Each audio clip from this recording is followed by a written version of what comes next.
ఇది కాదు ఈ ఛాలెంజ్లు, లేకపోతే వెటకారంగా మాట్లాడడం. నేను వెటకారంగా మాట్లాడడం మొదలు పెడితే అది నువ్వు ఎక్కడో ఊరేసుకుని సావాలి. ఏం వచ్చేస్తుంది? నన్ను గుడ్డు గుడ్డు గుడ్డు అంటున్నావు, నేను పప్పు పప్పు పప్పు అంట. ఏమొస్తుంది? జనానికి ఏమైనా వస్తుందా? నీది పెయిడ్ పబ్లిసిటీ, నీ పెయిడ్ ట్రోలింగ్ అనేటువంటి తెలియదు ఎవరికి. నాకేమీ రాయడానికి ఆ టైము ఈ టైము ఏ టైము లేదు నా దగ్గర.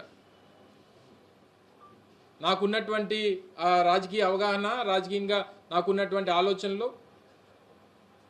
ఇక్కడ ఉన్నటువంటి మేధావులు లాంటి వారితో చర్చించి తీసుకున్నటువంటి సమాచారం ఇదే తప్ప నాకెవడో వెనకాల రాసిచ్చినటువంటి ఏ టైము లేదు నా దగ్గర.